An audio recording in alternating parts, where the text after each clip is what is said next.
looks like we've shredded a couple of tyres 1 minute into the journey. The house is being shifted in 2 parts, but was cut in half when it was moved here to the yard, so that's one less job. Grant's main concern is low-hanging power lines, so his team gets straight into dropping the roof, which of course opens the house to the elements. Keep it coming, mate. The goal now is to get both halves of the house onto the trucks before nightfall. Right. I'm glad Nicky and Ray aren't here as the trucks take the 5-ton weight of their house and Grant slowly tilts it into 2 separate pieces. It's astonishing seeing such a massive structure shifted around like a garden shed.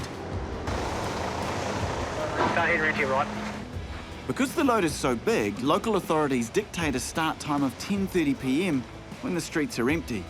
I just can't see how it's going to fit down the road. 10 p.m. The yard comes to life as we get the earthquake-orphaned farmhouse ready for the move. I'm riding with Grant tonight, and before we go, he gives me some quick health and safety advice about falling power lines. If anything comes down, stay in the truck. And if they want you to get out, you hop, because power pulsates. Okay. So you actually hop away from it. I've never done it before, I've run like but they tell us to hop. As the most experienced driver, Grant's towing the longest piece of Ray and Nicky's house first, the half with the garage, living room and kitchen. The bedrooms and bathrooms follow on the truck behind. Get me away from the wires. Yep, no worries. Grant's crew rush ahead to clear the way, carefully lowering things I had no idea could be lowered. No.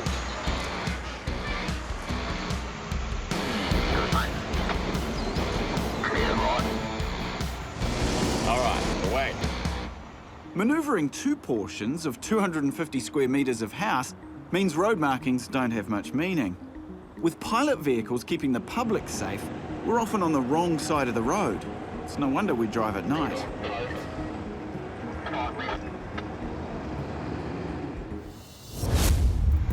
Okay, mate, you're all clear. Get line, you've got a metre out to your right. So far so good for Nicky and Ray's farmhouse. We've been going 45 minutes and I haven't heard anything creak, groan or shatter. But it's early days. Metre out right. The sheer size of our load even has petrol tankers giving us a wide berth. 2 metres on the truck, mate. We avoid a tangle with the tanker, That centre arrow, do I need to look for that, mate? but not the power lines. 5 kilometres. The danger here is not just to the truckers, but cutting power to nearby homes. If there was one thing you could change about the roads that you drive on regularly, what would it be? Traffic islands. Traffic islands? Just put them in some crazy places. They put them underneath power wires, opposite trees. But our biggest obstacle is the next intersection with overhead traffic lights. We're going, mate. Here we go. How much room in, right? Around nicely, mate. Yeah, 100 under it. Stop, mate. Drop your back a wee bit. So you can just hear all the communication going on the radio, Mate, creep forward a bit. letting the driver know how much gap we've got on each side. Looking good, mate. The trailer tilts to an almost impossible angle, It looks good, bud. and both parts of the house make it through. You're on that, OB. At 1:30 a.m, we park at the base of the Port Hills. That wasn't too bad, was it? I'm relieved, No. but knowing we have to get Ray and Nicky's precious farmhouse up into the hills tomorrow, I'm hoping overnight rain doesn't turn all that dust into a mudslide. It's dawn on D-Day, and Ray and Nicky's house lies waiting to make the final and most difficult part of its move to the summit of the Port Hills. Today it'll be hauled through a narrow and winding suburban street, then pulled over a bumpy dirt track with a steep climb to the top. There's no room for error, with banks on one side and sheer drops on the other. In our favour, the forecast rain never arrived. And that's important because if there's any greasy, muddy type conditions up there, then these trucks will struggle for traction. Grant has sent spotters ahead to help clear the way. We've just got 11 metre wide load heading up here, so if you don't mind just pulling down that wee lane. Then it's game on. Jumped in the pilot vehicle with Grant so that he can guide the trucks as they go onto the steep and windy track. The bedroom side of Ray and Nikki's house will be making the climb first this morning. Once that's safely on top, we'll be coming back down to tackle the living room half. And with Grant looking out for the house, he's brought in super experienced driver friend Skinny to man the truck. This is going to be a wee bit tighter.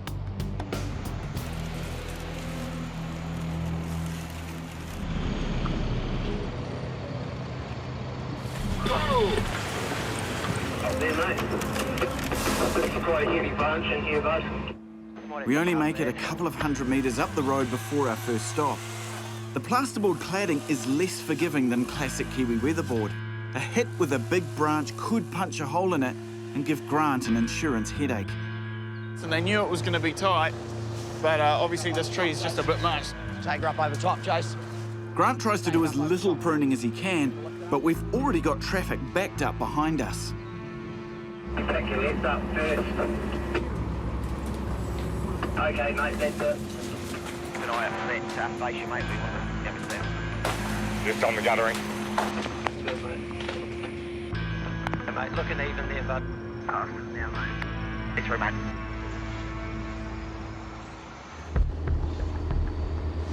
So walking behind it, you get a real sense of the scale of what's being attempted here. So this is a real guessing game as to whether it's in fact going to fit. It's a constant juggling act. Trying to miss obstacles at ground level by lifting the house, 600 on the letterboxes, mate. only to come up against power and phone lines. Guide, meter on the wires up top. Manoeuvring the truck to avoid them risks tangling with the trees.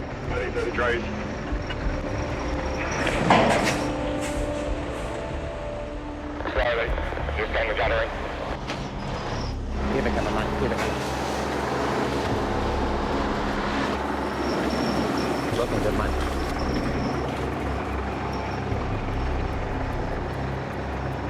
Heavy into this tree here, mate. Jump to the left. Move up there, mate. Any branch with potential to damage Ray and Nikki's home is swiftly dealt to, but most of the trees just brush by. I'm actually really pleased that Ray and Nikki aren't here to see this morning. They were really nervous last night as it came through sort of more urban Christchurch, but here, where the roads have gotten a little bit narrower and the trees are coming out, things are very, very tight. It's so tight, one of the skids or eyebrows snap. These wooden strips are up there, so power and phone lines just skid across the house. If we get somebody with a push-up stick, we might just gonna push that wire up and just keep cruising. Right, mate. Forward you come.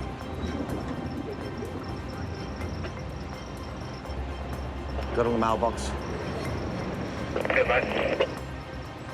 I'm not sure if you can see that, but that phone line is like a banjo string across the top of the house. It's just gone over the eyebrow, so down the other side. The margins that these guys are working with is just, it was quite incredible to see up close, really. Something this size, and you're dealing with gaps like this or even less. These guys are professionals, but to my untrained ears, every snap the branches make as they hit the house has me worried the cladding is going to crack and break. Stop there, mate, going into a heavy branch. Ray and Nikki's home has been on the move for 45 minutes. Right. With traffic banking up, Kings are fielding calls from irate drivers. If you just want to let Grant know, Debbie's non-stop on the phone. Apparently a lot of people are complaining that they can't get past the load. Yeah, I got some very unhappy people up here. But there's nothing they can do until the road widens and we can pull the house over. But I'm guessing the short, sharp shock of one moving truck is far easier on the neighbours than months of tradies' trucks rumbling up and down for a new build.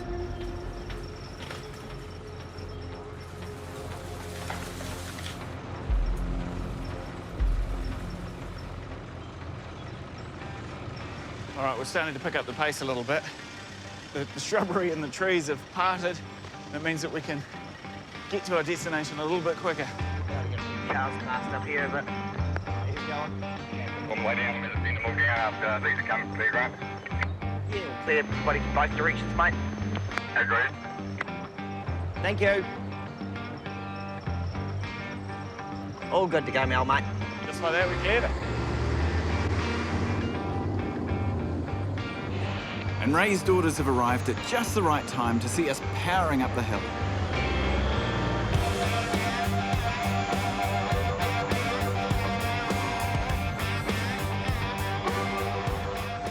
That'll never not be impressive. To be able to take it home and jack it that high off the ground, lift it over cars, crunch it back down, duck it under phone lines. It's an incredible feat of engineering, really. Ray and Nikki's bedrooms are halfway home, but the toughest bit is yet to come. The haul up the dusty dirt road to their hilltop site.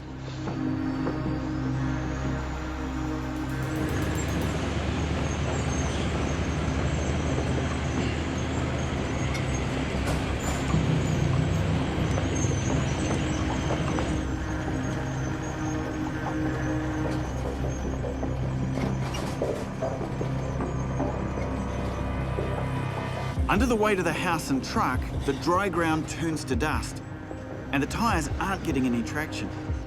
Ray swings into action with his dozer, riding ahead, ready to pull us through if the truck starts to falter.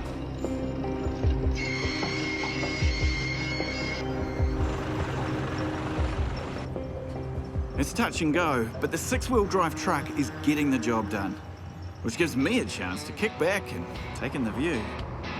As we reach the halfway point, I can't get over what a wild sight it is seeing these machines in convoy.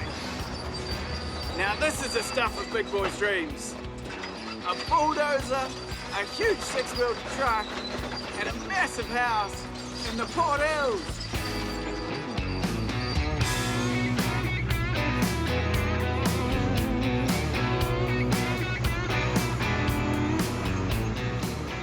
Of course, the moment I relax, the dirt turns powder soft once again. We come to a complete stop. It's where the hill's probably the steepest, but dust is an issue, and getting traction here looks like it might be a problem. Front wheels are skidding. Well, mate. Now the trailer's sliding sideways with a fence in the way. Pick that front X up and give you a bit of traction. Grant has to lift the front wheels to get clear of the fence and try to use the rear wheels to twist the house sideways. You go straight, mate. Next left.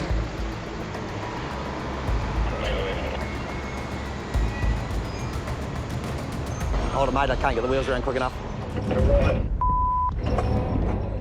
Grant can't get the wheels around fast enough to clear the fence. With the summit in sight, we're stuck. The second attempt gets them through. That's the job half done. All right, some blocks for landing legs, and we'll come down here. Part one's arrived. I know, isn't it great? Well, we've got the skinny part here, now the fat part is to come. I know.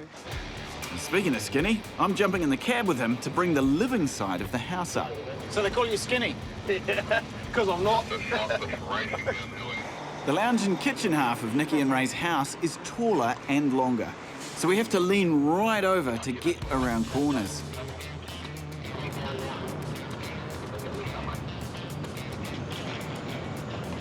It looks like it's almost scraping the ground, and with the focus down below, we almost miss what's happening up top. Wait, what? So what's happened here? Just tying a foam wire. And that's just because we've got that steep pitch to consider this time round? Yeah, and because this building's longer, Yep. you've got the turning circle. I see, right, yep. Bring it back down, mate. Just real tight on that wire, though.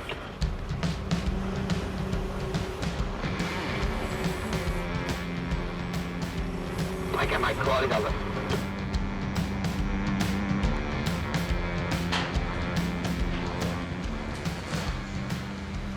Okay, mate. Clear the wireless point on the pole. Mate, straighten up your bit. Further up the road, that haircut the trees got for the first load is no help at all.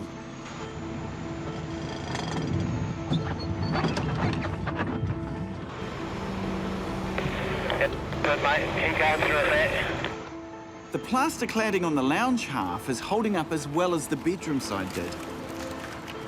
But with traffic backing up again, it's the parked cars that are holding us up. Watching a house go over a car never gets boring. And as we reach the base of the Port Hills, I get to see it again. Right. Good left, mate. When we reach the track to Ray and Nikki's site, they look over the moon. Pretty cool. I'd bring a house up and not there one day and then it's there the next. It's great.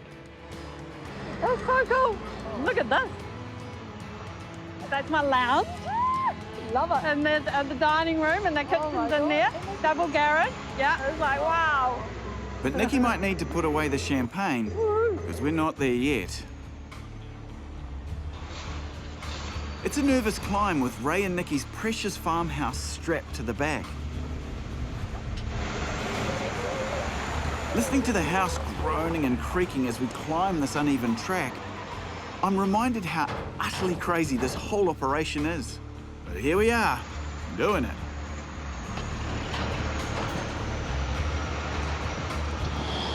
And then we hit the soft soil at the gate. And we're stuck, once again. This half is longer and heavier. It's time to call in the cavalry.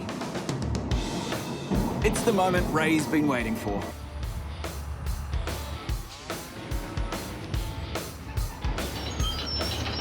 You can see the instant impact it's had. It's pulling us straight up and through where we had no traction before. And he gets to haul his own house the final stretch home. What a remarkable journey for this house.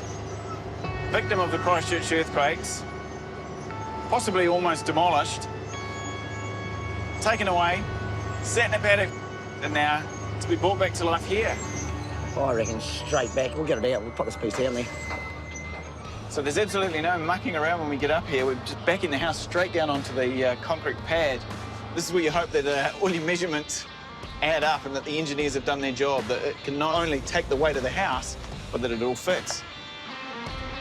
At that. Hold it there. Plan is to get Jacob and Teresa's brand new houses on the road as fast as we can, hoping we can knock off the big half of the move and get all the way to Napier by 6:30 in the morning. 380 kilometres of heavy trucking. Are you worried about the weather? Because it's atrocious. Yeah, we're in for a few high winds and a lot of rain on the way down. That ultimately can sort of stuff up our time frame. At the end of it all, you know, we just got to think of safety as well. Yeah. The goal tonight is trying to get to Napier. Once we get there, then we know we're in with a chance to get the rest of the way on our second night. You got a good heater in the cab? Yeah. It'll be off though. It's going to be a long night. Yeah. A long, cold night as we head south towards a wintry blast. I'm a little anxious. So this is it, Damien. On the way. It all begins. So it's 650 Ks? That's right, yeah. Buckle up. And we're trying to get over halfway tonight. But making it all the way to Napier, towing 2 brand new houses, feels ambitious. Slowing up for the trees. Right, we've pulled out of the gates. We've come about 300 metres, and we've already slowed to a crawl. There's trees hanging over here. You see the guys on the comms now. Steve? Giving a bit of distance each side. Pushing through, bro. Pushing through on your left. Jacob and Teresa's 4-bedroom home is 22 metres long and 7 metres wide. On this tight road, Damien will have to answer for every single scratch. At the front on your passenger side, Dave. So you can hear from the radio, the boys are saying that we're just clipping the trees as we come through, which shows just how big this load is.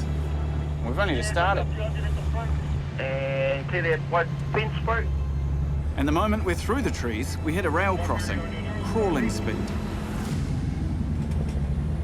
Rail's clear at the moment. So just through the railway tracks now. 2.5 metres at the top of the rail. You wouldn't want them to change the layout of that, would you? Nah. Just one car here, yeah, they'll stop the others. There's 2 houses coming, so wait. Every delay works against Damien's ambitious plan, so he's brought in extra pilots to help us move as fast and as safely as we can. So we're running 3 pilots on this? Yeah, just because of the distance we're going. Yep. More pilots, the more warning people get. Stay there, mate. Stay there, still rolling, eh? But just as we get close to the motorway, the height of our load sends us off on a detour. So it feels like we've almost weaved back around on ourselves. Yeah, well, this is the bypass. We can't fit under that bridge there. Unfortunately, that means more intersections, more traffic, more time. If we're wanting to beat that storm to Napier, we're starting to cut it fine. Car coming under the bridge now, Berg. Should be all good after that. All clear on the motorway. Finally, at 11 p.m, we hit State Highway 1. And once we merge our pilot vehicles, trucks, and Jacob and Trees' houses into the southbound traffic, we're away. Good after the great car, Berg. Come across Damien. Yeah. Should be plain sailing from this point forward. It's all wide lanes and smooth curves. It feels like we're flying. It's just after midnight, and we've got 6 hours to get to Napier. We might just do it. As you can see, we're travelling a bit quicker now. Yeah. This will be the easiest part of the whole trip, won't it? Yeah, pretty much. Yeah. This slip from here to Hamilton is actually quite boring. Boring. Yeah. Do you like it when it's a bit more technical? Oh, you know, keeps the brain ticking over and Yeah. keeps you a bit more alert.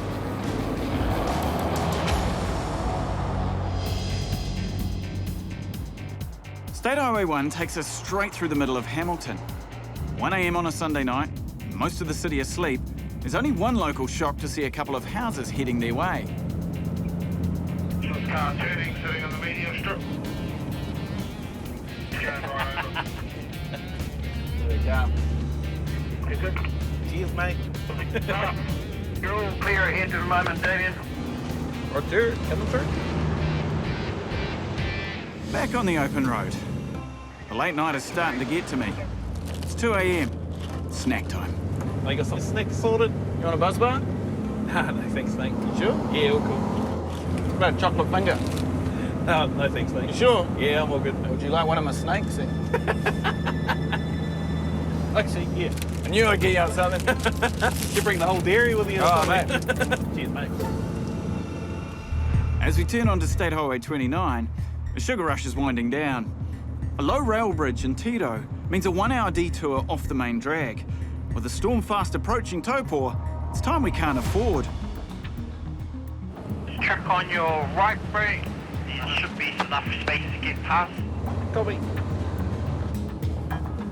Yeah, bro, 1500 at the top, 2 metres at the bottom, clear. Slow it down. Good boy. Right, Damien, so this is the turn off. Yep. It's our detour here. Yeah. The road narrows up a wee bit going through here. Yeah. After Tipoi, we turn south again to make our way back to State Highway 1. But as we race south, that Antarctic storm is racing north towards us. Yeah, bro, looking good. And as the rain starts and visibility closes in, it feels like we're on the edge of the storm.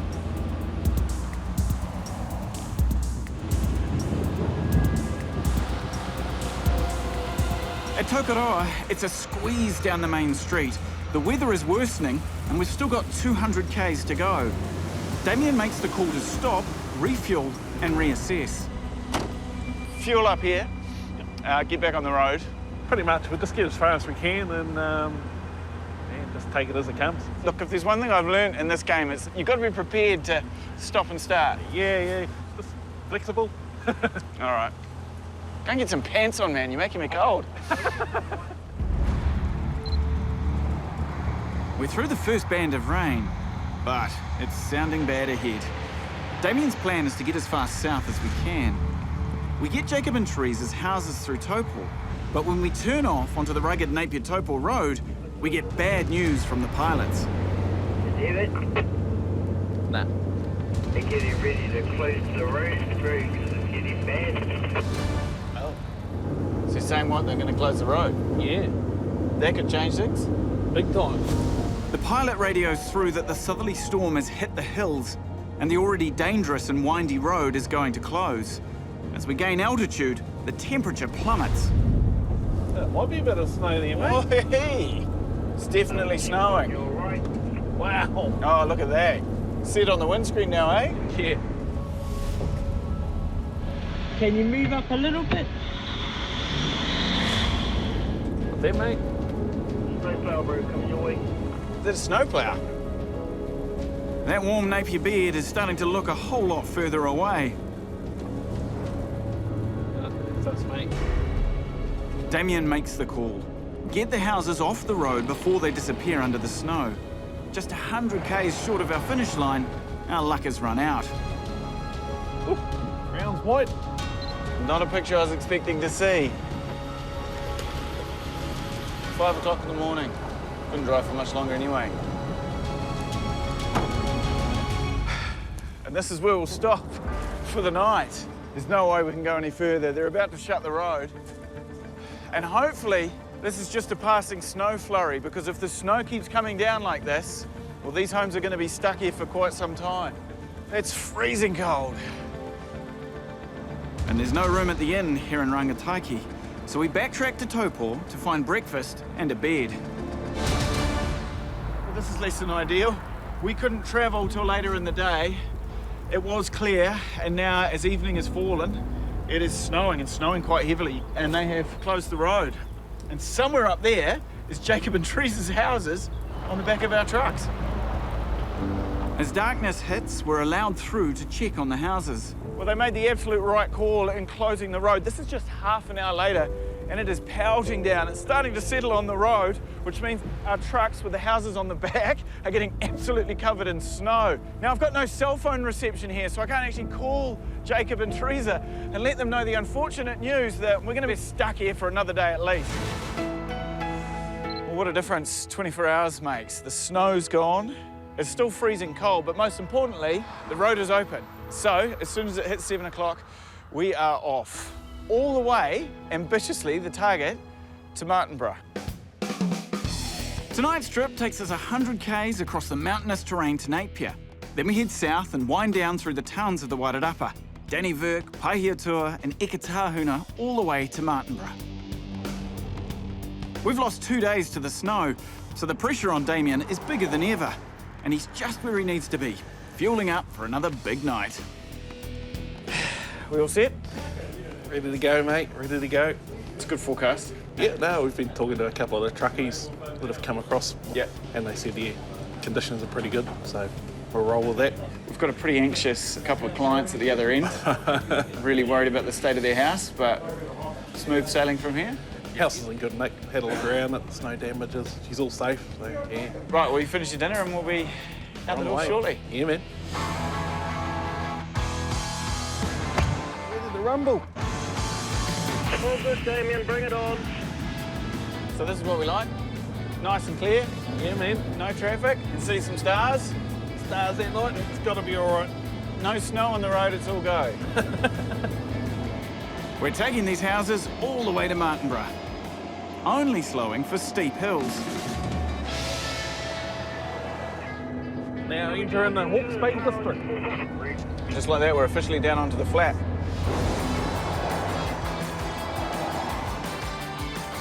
Right, so this is a big intersection. This is officially us off the Napier-Taupo highway. It's one I know well because that way, it's my hometown of Gisborne, whereas here, we're off to the Hawke's Bay. Looking good, bro. You're good. Into the port we go. Yeah, you got to fuel up. We hit Napier. It's a chance to refuel and check Jacob and Teresa's homes. Well, we've just cracked 100 kilometres and we've definitely made the best time of the entire trip. So hopefully that's an omen for the kilometres ahead. Fuel up, one big final push. Clear, bro. Clear there. Oh, good, bro. You're on the road. From here, it's 280 kilometres south to Martinborough. The pilots keep the roads clear for us to get through Waipawa. There's one coming over the bridge, and then I'll block them off. Yeah, clear there, speedboat, bro. And then we'll all go to Waipukaro. We're really ticking off the towns. Bit around this. We got about 1,500 at the top there, bro. A low bridge in Norsewood puts us on a tight bypass. But it's no real challenge to Damien. All clear, bro. It's so easy, I sleep my way through Dannevirke. Looking good, bro. Waking up in Pahiatua for a bit of a wiggle through the trees. Lead under the tree. Very light brush. Looking good, bro. Jeepers. We're going up here. Yep. But then, Ekatahuna takes us right off-road. Wow. This GoPro track. That is an absolute GoPro. Just light brush on that wire up the top. This is tight. We've had to turn off the main road because there's a bridge that we just simply can't fit under. But there's trees overgrowing this way that we're brushing on. We've just brushed some wires and we're down to absolute walking pace. Got guys out in front of us here showing exactly how much room we've got. And as it turns out, not a lot. Keep it going. Keep it going, bro. Keep it going. Looking good, bro. Roger, you're on the way. It's 4 a.m. We've got about 80 kilometres to go. But before we're on the home straight, we've got one last bridge to cross. Bit of a squeeze through the next one. The Anzac Bridge? Yeah. How we're looking. Oh, pretty tight, bro. We've come to a complete stop on the road here and now trying to work out whether we can hold the house flat and go through. Sounds like there's just 100 mils on each side, or we take the whole lot up and over. Might have to go up, cuz. Which is what it looks like we're going to do. Looking good over there, bridge, bro. On your left. There's almost no play in it. Damien here has to be lined up exactly down the middle. And the house is jacked up almost as high as it can go. Good luck there, bro. Nearly there.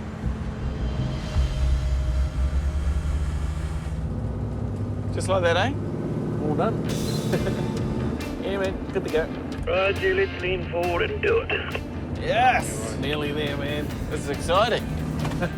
A smooth ride to Martinborough. Oh, I can see the finish line in sight. What did he say? Sounds like we've got issues. Oh dear. We can see the finish line, but can we cross it? Slow down. Can't have a look-see. Fun with me, Damien. We'll have a bit of a look. I don't think it's going to happen here, mate. Well, that didn't sound good. It's just one of those things where we have travelled 650 kilometres over several days. We've done 380 tonight. And to now stall here at 4:08 a.m. is... it's kind of deflating. Talk me through it, fella. What's happened? We've got to go down to the side street and then drive back up and approach the driveway from this way here. Ah, right. Just because you can't get that turning circle to get in. So there'll be a bit of jiggling around. And while we're doing that, the small load's just going to sneak in first. Okay. It's just the issue of getting through the paddock and down the rest of the driveway will be the problem. And it's looking pretty soft down there. Yeah. Yeah. The start of it's really soft. But we basically just want to clear everything off the road, wait for a bit of daylight. While the big house heads down the road to turn around, we have a go with the guest house. Keep it close to the fence here. So we managed to turn the main house around and we're sending the smaller one forward as a bit of a test case. There's a couple of areas of concern here. One is just getting through the gate. We've got overhead power lines. The other problem is that once we go down the driveway, one wheel is going to be in the mud on the side and they're really worried because it is really soft all the way down. Just give them a hand to get a bit further down. It's one. That wasn't too bad. That's a two-bedroom house through, but I'm glad Jacob and Teresa are tucked up in bed and don't have to see us try to wedge their much larger home through the same gap. Hey, bro. Forward you come. Stay straight, wheel.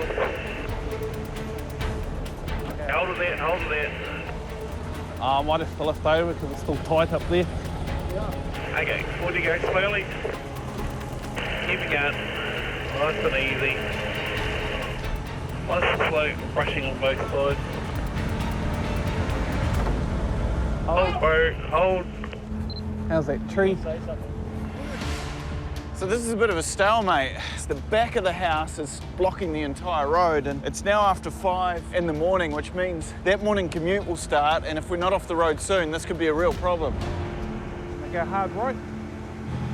Looking good. Stay hard right. Yeah, we're all clear now. Let's go forward slowly, bro. It's taken us an hour to get in the driveway, but they're going to do it. Just gonna park it up behind Dave, bro, and wait for a bit of daylight. Boy time! Moi time indeed. We're all ready for a sleep. I can't believe you made it. Yeah, man, it's a bit tight, eh? Boy's done their job pretty good. Yeah, that's very impressive. It was only a quick kick. The moment we hit daylight, the tractor's out hauling the trucks across Jacob and Teresa's waterlogged section. Yeah. Long night. Got the small one in so far. For us, it sort of tested out the ground to see how soft it is. Yeah, fun and games. A guest house makes it safely across the wet ground, but the truck carrying Jacob and Teresa's bigger home has a much weightier load. Max, chuck some Max off.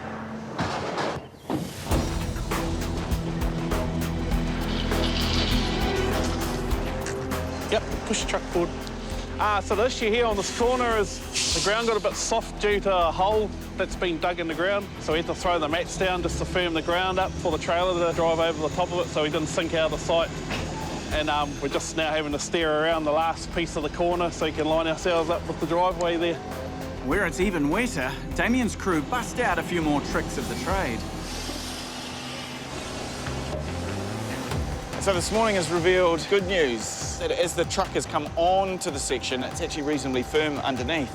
So they've managed to get the house all the way around to here, and it was just the last couple of metres where it's really started to sink down. Trade secret, this one. Sweet. Okay, there to go. This guy's worked so hard. We're so close, but the further we go this way, the softer the ground gets. Pull it forward. Yep, that's it. Well done. So everything's lined up. What happens from here? We're going to start putting the jacks around and then pulling the trailers out so we can start digging holes for the foundations and start pouring tomorrow. House is in place. I'm ready for a rest. But Damien's team gets straight into digging foundations for the main home and gets stuck into getting the other truck stuck. And then a tractor. So the team brings in another tractor, and well, you guessed it. 2 tractors stuck, trying to pull out our stuck truck and trailer. It's been a long day, and Damien wisely makes the call to pull the plug. So here we are, 7:30, and they've had to bring in a digger. We've had to dig a man in this morning to try and clear some of that soft ground out of the way for us because it is quite hard when you get about half a metre down. Okay. And then use the digger as the main anchor point to be able to pull ourselves out of the position we're in now. Gently, gently. Finally, the new digger drags the truck out, so Damien's team can fix the houses in place and start cleaning up the chewed-up field. Becky and Dean's new home is a 1920s 6-bedroom, 2-storey transitional bungalow with more than enough room for their 3 teenage sons and all the whānau. I've got to pull it all apart, take the roof off, and then get the bulk of it down onto just 3 trucks. It's good on the marks on the front? Yep. Great coming off, eh? Nice. It's on the trailer. Lovely. It's vital the team work quickly to move the trailers into place. Yep, we're in. The weight can now be taken by the trailers, and the bottom stories are wrapped, protecting the special features of the home from the elements. We're going to be travelling in a mammoth 4-truck convoy tonight, plus 4 pilot cars. The widest and the main upstairs piece is leading the way. Fitz and I are one back with a living room and kitchen. Behind that is the downstairs bedrooms and bathroom, and the 2 gable ends are on a flat deck truck at the back. All clear to come out, buddy.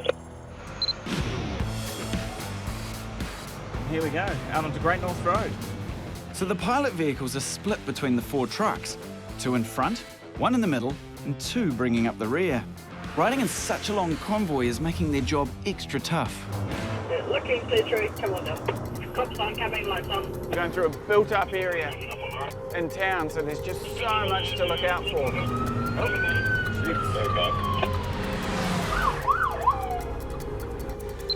We're making good time as we approach Massey, but up ahead is the narrow Triangle Road Bridge. We're forced to drop our speed right down. The interesting thing about being in the middle truck is watching the load ahead and seeing them navigate it. And you heard on the comms Connor saying that Troy only had 30 mils to play with. which, you know, is nothing. But Fitz and the other drivers negotiate the gap successfully, and I'm now hoping for a good run. Our route has us jumping on State Highway 1 at Massey to avoid narrow roads ahead. Slow down, Ford. We've only just hit Derry Flat when the truck ahead carrying the lounge and dining room strikes disaster. No. Arcs on the wires, cuz. Arcs on the wire. Slow down, King. Stopping brake. The wires stop window height. 7? Oh, wires too low, bros. Right, it's at my window. He's got wires off. And it's on his window. The convoy to Ahipara has come to a complete stop. The height of the problem power line is just under 5 metres, and we are well over that. He'll hold it up for us, and we'll go through, and he's all good. We can carry on after that.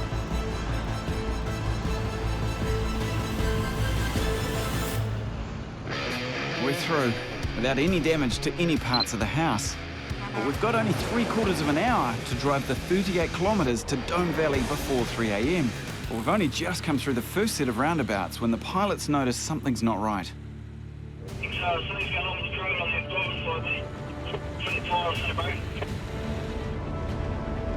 Is that us? Yeah, 5.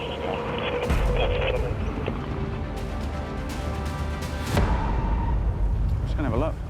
So a whole lot of sparks were seen flying out the back, oh, and here we go, out the back of the trailer, and it looks like we've shredded a couple of tyres 1 minute into the journey. I just finished a conversation with Fitty about the fact that, you know, we have to be conscious of time tonight and making it all the way through without anything going wrong, and, well, this. It's a devastating blow, and we're blocking an entire lane of State Highway 1. You can see the weight that these trailers have to be able to handle, the way that those tyres have just been absolutely shredded in such a short distance. So is this something that happens very often? Nah, once a year. Not too sure what happened, but yeah, it's just weird how they both went away like that. Yeah. It's quite nice that you don't need a jack, eh? Yeah, mate, it helps, eh? Helps having to lift up the axle when you need it. The truck's hydraulic system is coming in handy. Each tyre weighs a mighty 60 kilograms. So that magical clicking sound is the torque wrench coming up to tension so that Fitz knows all the nuts are set at the right rating. And just like that, all done. Back on the road. Up ahead is the worst of the one-way bridges. There's a sharp left-hand turn to get onto it. Not an easy task for the drivers with a 10-metre trailer following behind them.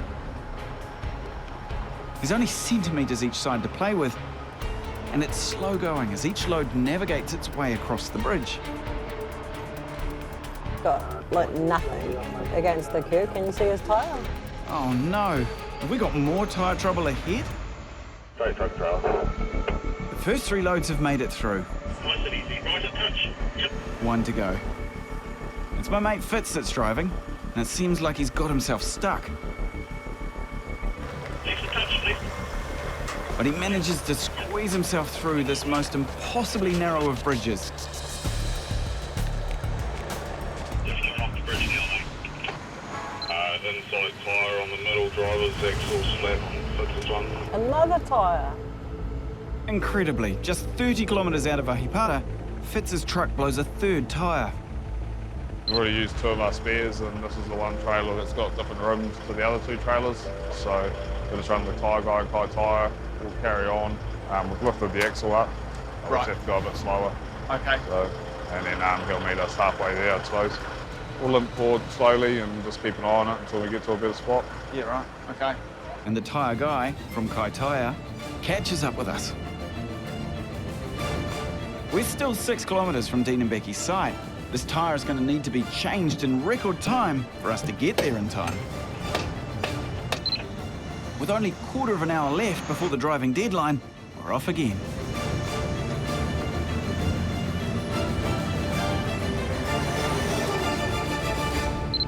With only minutes to spare, we make it to Becky and Dean's.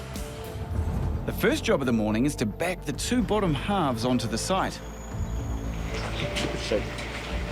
Looking good. Becky and Dean's new driveway is narrow, even with the neighbours' permission to use some of their property. We've only got about 16 metres radius. Back coming down? If Connor and the team don't get this right first attempt, will cause delays for the crane, and that's going to be expensive. The two halves are being manoeuvred to within 10 millimetres of each other using the truck's hydraulic system. The front needs to go up, mate. Couple inches, cuz. Good. Yeah, looking good. We're so close. All we need is a couple of good winches, and the bottom floor is together. Now the crane from Whangarei rolls in to reunite the top half of Becky and Dean's home with the bottom. It's precision work. If a crane is overloaded, it can overturn. Okay, come down here. 200. Okay.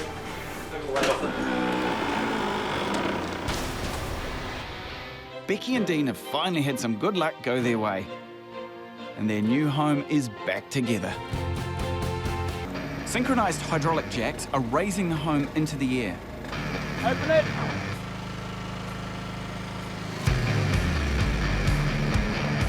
Allowing for some last-minute protection of the insulation. Next, the moving truck will slide underneath.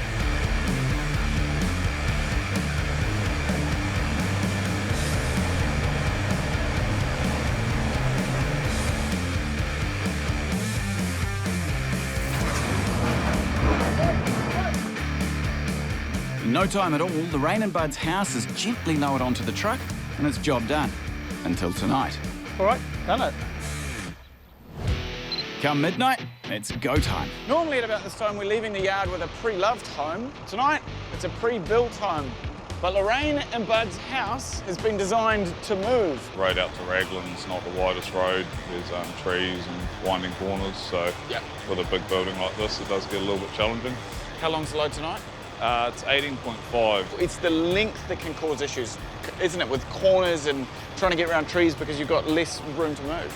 Yeah, definitely. Amp's quite a funny shaped roof, so that causes some problems as well. You'll see a Putakala tree later on tonight, which will be a challenge because it's overhanging on one side, and normally with a mono pitch or a gable pit roof, we'll be able to go past it with the high point in the middle or on one side, whereas tonight we're high on both sides.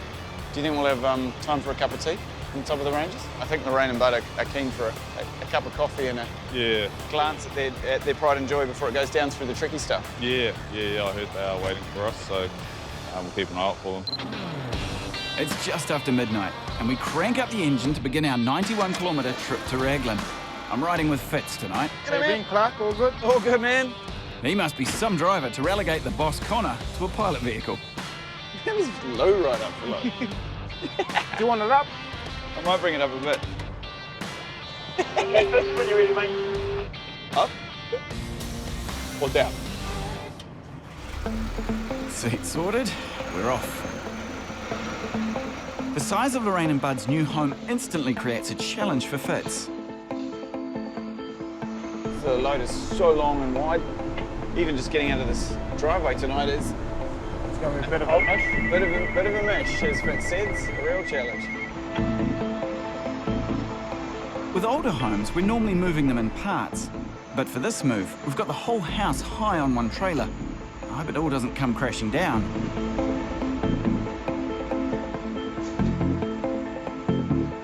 But Fitz is equal to the challenge. You're amazing, bro. Amazing. Could be a positive reinforcement. Yeah. The gate safely negotiated. Just about to get on the road when... Sort of move or do something strange on the trailer.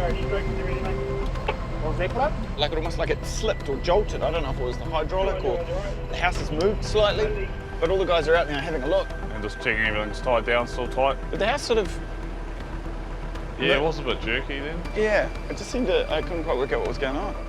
If we can't figure out what's happened, this journey might be over before it's even begun. We should be well on our way to Raglan by now, but 90 minutes after setting off, we've barely left the yard. Turns out it's the wheel alignment, which thankfully is an easy fix for Connor. If you don't line them up, then one can go haywire. The good news is Bud and Lorraine's house is safe. The bad news is we're almost an hour behind schedule. Time for us to get going, and for me to get going on the snacks. Making our way out of Cambridge, we fly under the bridge. But there's a big intersection to navigate before we hit the highway. Woo, man. Didn't give yourself much room there. Hey, base, come around to your right, Fitz. Yeah, straight for a bit. All good, mate. Cool. So that's the first big challenge, getting around an intersection with not much to spare. And here we go, onto the expressway. The freeway is our opportunity to make up some time. I'm super keen to stop and see if Lorraine and Bud are up for that cup of tea before we descend into Raglan. Stopping to see them, though, could cause problems for the movers. Hopefully we're not catching too much traffic going over the hill. What traffic are you worried about? The Raglan Hill. So everyone just heading to work. The concern there is that if we get into Raglan too late, we'll get that morning rush of traffic trying to get out and go to work. With us taking up the whole road, it's a recipe for traffic mayhem. But it seems like we're not the only ones dealing with oversized loads tonight. So here's one of those only in New Zealand moments. Out on the road, 2 in the morning, and there's another house coming towards us. Fitz obviously knows him. It's just one of those things you'd never realise happens on a nightly basis on the streets and roads of New Zealand after dark.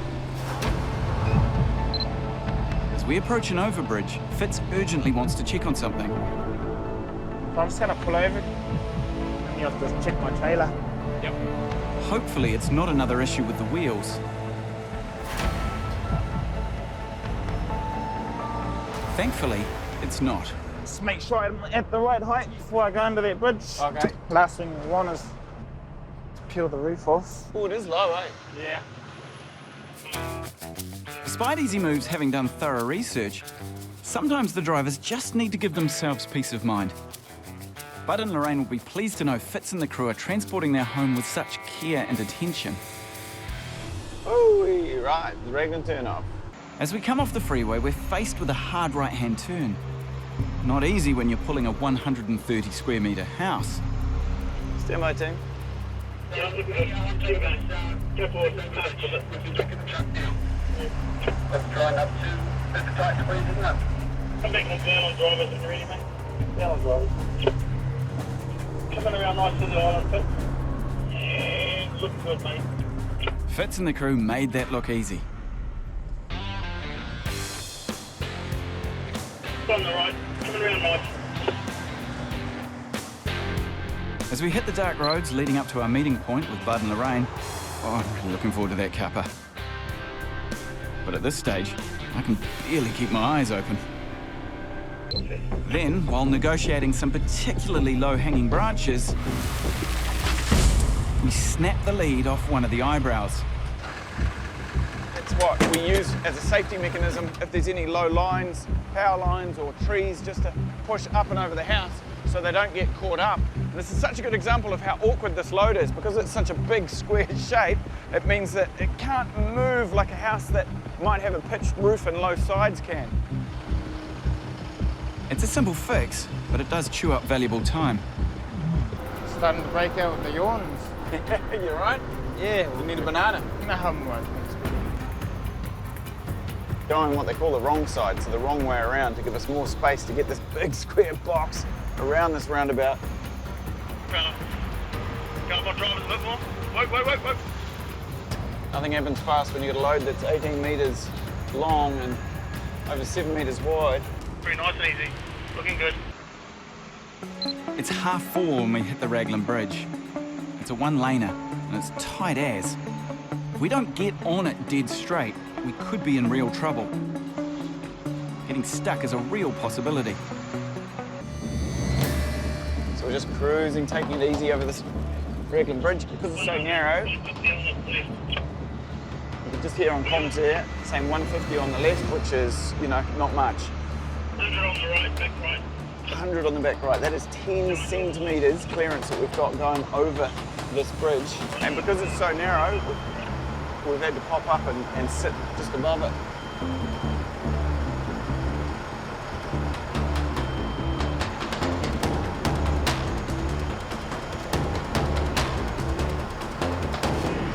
See the bridge? Oh, very clever people, these dragons. We're almost there, but we've got one major hurdle left to go. It's got the Pahutakawa to negotiate, the tricky Pahutakawa. We're only 1 kilometre away from delivering Bud and Lorraine's dream home onto their magical site in Raglan, with one last hurdle to face. This is the tree they've been worried about the whole trip. We're so close to site. We've got no movement on that side, big streetlight fence, and this Pahutakawa tree, which we're hard up against now. The Pahutakawa is a protected native tree. They can't prune or damage it. Don't come up any closer. Oh, yeah.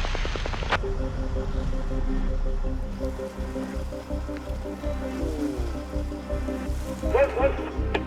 Step forward.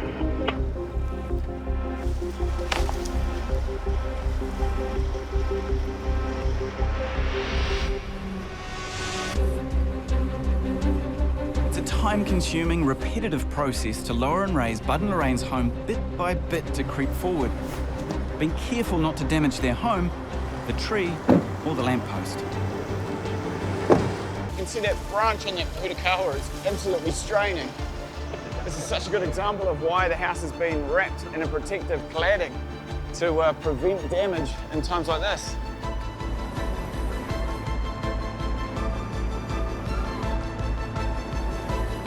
You're fine. Gotta get better, mate. Keep it going. Up on two. Your head's on the top, bro. You'll clear the tree. It takes 20 minutes to make it through. House and tree still intact. Bring on the finish line, just 1 kilometre down the road. All right, Let's go. follow that truck.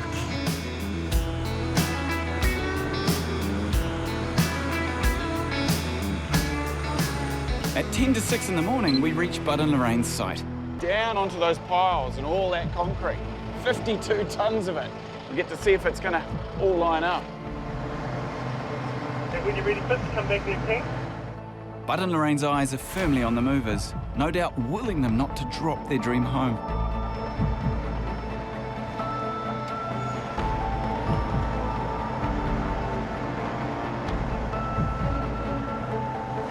Straight now, fit.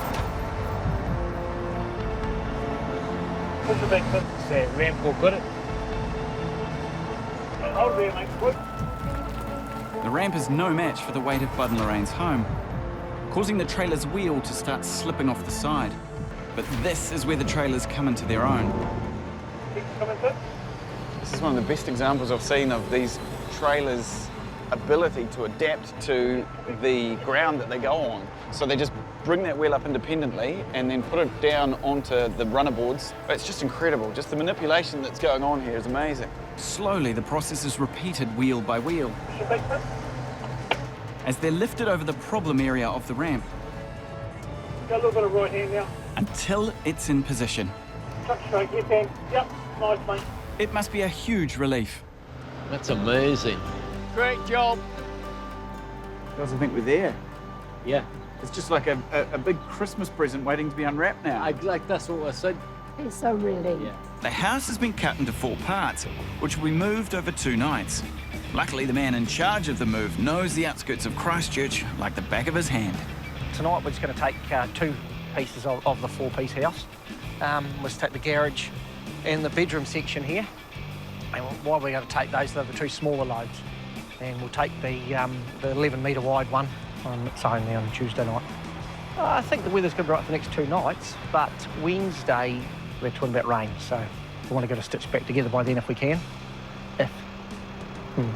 See how we go. 30 kilometres is not a big move as far as house relocations go, but this house is high, and that means some difficult challenges ahead. Is there anything you're worried about on this move? Yeah, if the wind comes up, it's when you come out of behind trees and stuff, you get those gusts, especially when you've got a house with, like, so the middle section here, it's open on each side. It can blow right through and blow the iron up, and we don't want any of that, and suck the pink bats out of the roof, and we don't want that either. Yeah, and of course we've got the power lines to contend with, but it's only a short route. We've got a few wires to go under. The width's not going to be the problem, it's more the height, because this one here is about 8.5 metres wide, and it's right across the top at full width. So normally we like the bridge running along the trailer, this one that's running crossways. Yeah, of course, it's against the grain, isn't it? So it gets more chance of catching on wires. There's wires actually over the whole trip. So tonight, I'm riding up front with Grant, and we've got the first section of a bedroom and a bathroom, and behind us is Jono, and he's hauling a garage and a backroom section. Just like that, we're officially on the road. Another trip down the road, eh? Another trip down the road, Grant. Tonight, we're travelling along some highways that will make the pilot vehicles a key part of getting us there safely. We've got 2 ahead of the loads, 1 at the rear, and a powerboard escort at the very back, in case we get into trouble with any low-hanging lines. And so are you expecting much traffic tonight? Oh, it just depends if what time the shift changes are at the dairy factory out there. Right. If we time it right, we're fine, but yeah, if we time it wrong, it can get busy. There's quite a few moving parts to this game, isn't there? Yeah, there is. Yeah, lots of things you got to take into account. Tonight's big challenge is the height of the loads they're carrying, and we're only a few kilometres into the journey when our first obstacle slows us to a crawl. Good line for the truck. It's the first of the low-hanging power lines that Grant's worried about. Yeah, heaps under that. That's going over nicely, mate. It's when you go past the house and the lights go out. Yeah, didn't touch those wires, mate. Which establishes a really good sort of understanding of how high this load is, but it does mean that we can't take any of these lines for granted. By car, this journey would take us less than 30 minutes. I'm going to start to bring it down, Jono. But with the power lines as a regular hazard, Still 50 mil. it could take 3 hours. And all clear on that one, bud. One more set of wires behind us, but the next set has Grant really worried. Oh, that's going to be tight. Sort of left up a bit, mate. You just got to watch that poly pipe on the test, mate. Yeah. Just got the phone wire, mate. Looks like we've snagged that phone wire. We're caught in it. Yeah, it must have caught on something up there. That's not a power line? No, it's a phone wire. Oh, that hasn't broken completely. It's just drooping. Okay, how far is it hanging down? I'd have the cable in my end. Well, this is not good. We've still got the powerboard boys. They're going to have to investigate, and this is going to take time. Yeah, just dragging the flat back. The phone wires, they have them with a loop and on a hook. Hopefully it's just come off the hook. The powerboard escort is going to try and fix the wire so the second load can pass under. Oh, cripes, that's high up. Far out. It is not ideal. And we're only, what, a couple of kilometres down the road. Don't know what the rest of the night's going to be like. The height of the roof has brought down a sagging phone line. I was kind of lucky in a way that was just a phone line, but those power lines are ever present as well. Yeah, will be Jason. Yeah, mate. Right out, bud. Luckily, the wire can be rehung, so the garage and the bedrooms can make it through. And we're back on the road to Rob and Jane's new site in Greendale. Well, it's coming out nicely, mate. All clear. From Centre Island. What's the bud? Yeah, about 50 mil now, mate. We've only got 25 kilometres to go, but if the last 30 minutes are anything to go by, we've got a long night ahead of us. And I'm having a crisis of my own. Where the hell's my pork crackle? I was going to offer you some pork crackle, but I can only offer you one of my snakes. No, I'm all good, mate, thank you. I'm going to have a snake. It's 11 p.m, and we're approaching West Melton, just over halfway to Rob and Jane's site in Greendale. But up ahead is a stretch of roadworks, which means extra road signs and lots of cones for the trucks to negotiate. Yeah, good 900 out right. Yeah, loads of them out left. Do you know about these roadworks? Yeah, we've come through here today and checked up on it. It's, gave them the heads up we're coming through. It's good that you're aware of this, though, Grant. This is brilliant. Yeah, but they're putting more signs up and putting them up opposite trees and things. Looking good out left, mate. All good, right, loads of room. Looking good, both sides. We're only just scraping through. Kind of feels like threading a needle. Good left. You get a whole lot of these different things come to life late at night when everyone goes to bed. One of them obviously moving houses, and the other one is late night roadworks. And when the two meet, well, it can get really slow like this. I'll take it on the left here, Adam. It's actually wider on the left than what it is trying to get to those trees on the right. Okay, you can lay down that sign then? Yes, please, mate. I'm guessing there could be some more entertainment coming up for Rob and Jane behind us. We're almost at the end of the roadworks, but the pilots spot a potential red flag for tomorrow night's move.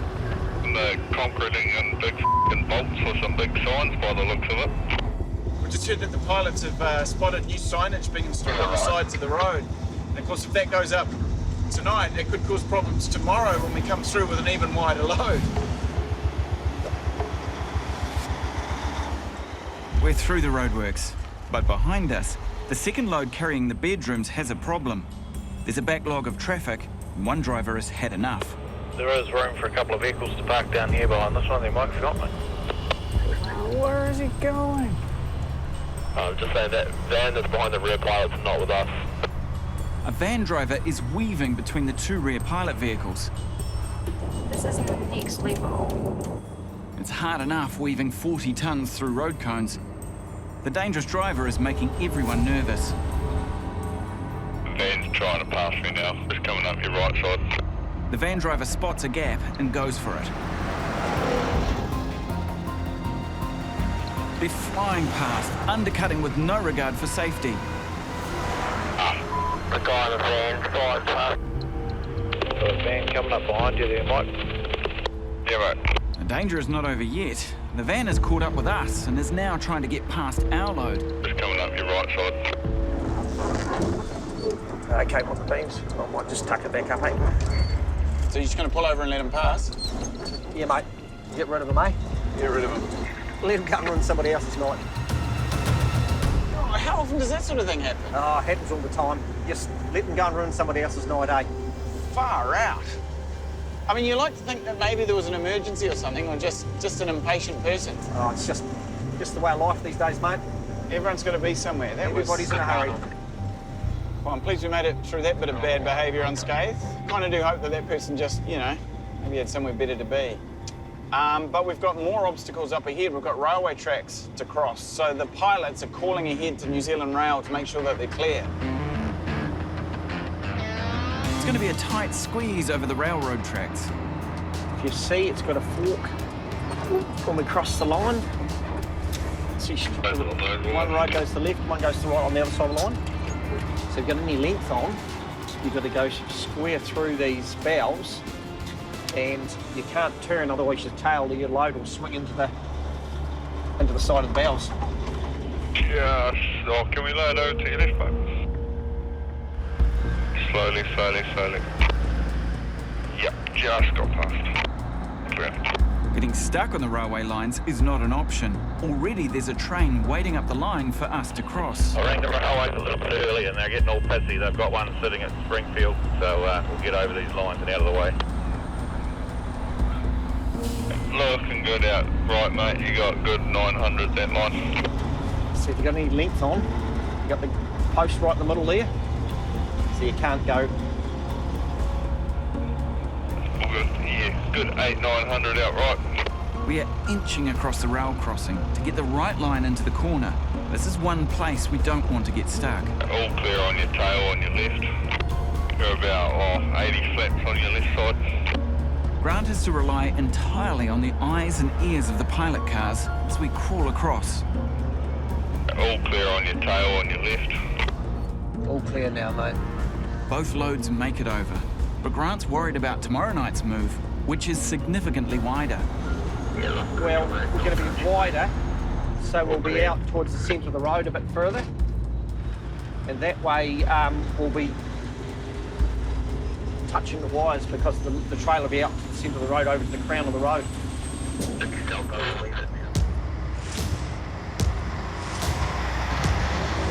But for now, Grant's attention must stay on this load, with just a couple of kilometres till they get to Greendale.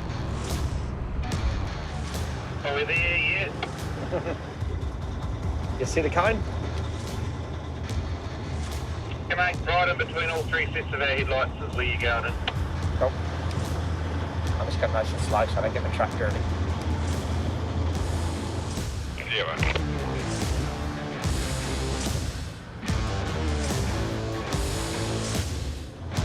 Sorry, mate, but you're going to turn into a pumpkin.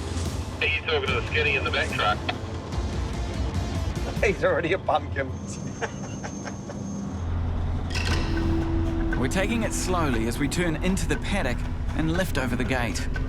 And you're about 100 mil above on your right. It's the last push. We're hoping, just hoping, that ground stays firm beneath us. Got loads on the lines, mate. We're so close.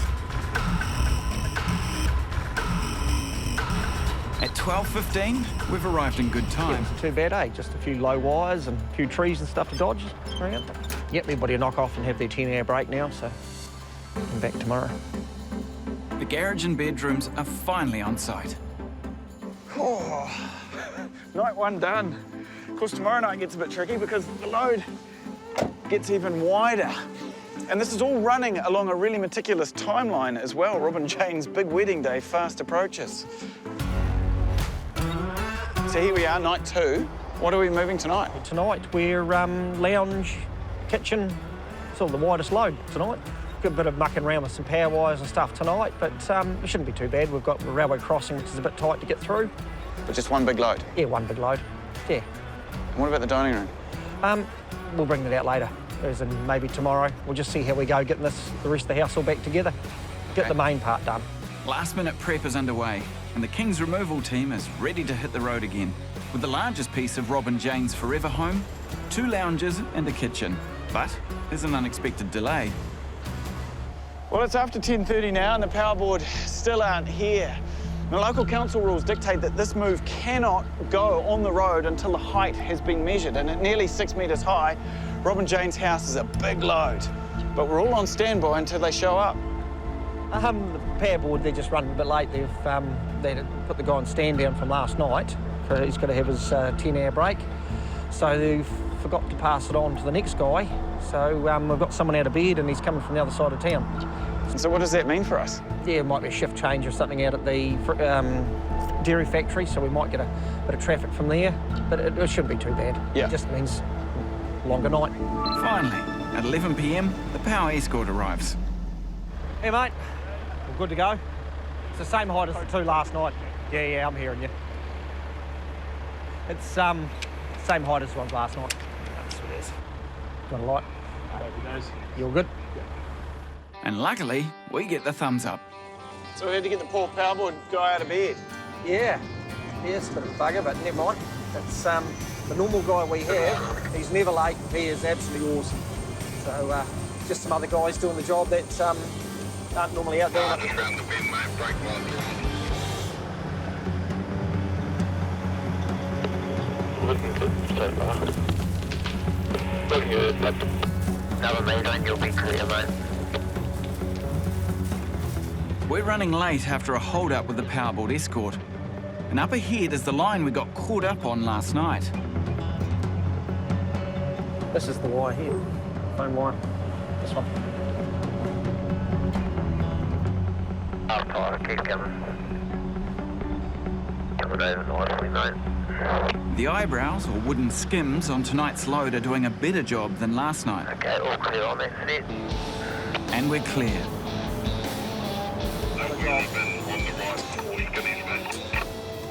Cheers, mate. You say wheelie bins? Yeah. Recycling night. That's it, mate. It's always wheelie bin night where we go. Always recycling somewhere. Oh, I guess in a way this is recycling though, eh? Yeah, mate. World's biggest recyclers. It's good to get see a house getting recycled rather than going in a bloody hole somewhere. Gets people into houses that they normally can't afford. I'm not sure how many wheelie bins have 72 gears though. That's it. So it looks like we're just over halfway into our 30-kilometre journey. And up ahead, we've still got to get through the roadworks. Grant's worried about the extra width on tonight's load. They got some new signs that have just been put in yesterday. And this pinch point just got a whole lot harder. Looking good so far. That line there, you got 300 left, mate. Just light brushing. The The front half squeezes past the new sign. Okay, hold it there, Grant. But the height of the house has now reached the overhanging tree branches. You can see this is where these trailers really show their worth. We're having to tilt and twist to get around these tree branches and, of course, miss the signs as well. Yeah, okay, good at that, bud. Yeah, looking good left side, mate. Looking good, bud. Another metre and you'll be clear, mate. We make it, but there's more dangers up ahead. Looking good, right? Can you lean over to your left, any? Not really, mate. I've got no line yet. We're forced to lift our load to its maximum height. That's 40 tonnes at a height of 2.8 metres.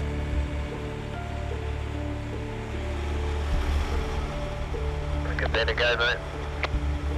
Looking good. A bit. Put up your right side a little bit. I've seen so many moves like this, but I still find it incredible that a 40-tonne house can be moved with such delicate precision. Looking good left, mate. Keep it going. Grant's got to hold his line while the rest of the load gets past. Looking good, bud. Yeah, over, mate. Grant is not letting the pressure get to him. So do you reckon tonight's gone a bit better? Yeah. Even with a wider load? Yeah. He says as we come to a complete stop.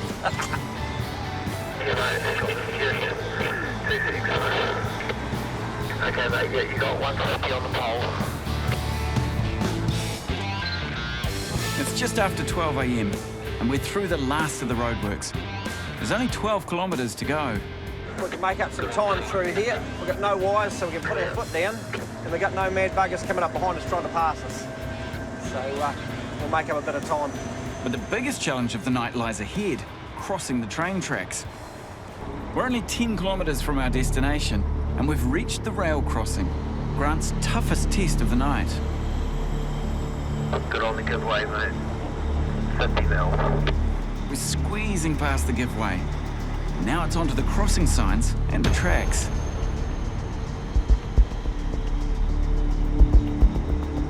Go over to the left middle. Slowly. Gonna make it, mate? Yep. The extra width on tonight's load is making it almost impossible for him to position the truck for the corner after the crossing. Oh, there's just millimetres in it. I'm holding my breath. Looking good left, about a metre. At the point, and you got 400 on the rail now. Past the widest point now, you got a metre right. But with the help of the pilots, we're across the train tracks. After 10 metres, you'll be clear. Keep to the broom on your left front corner of the truck, mate.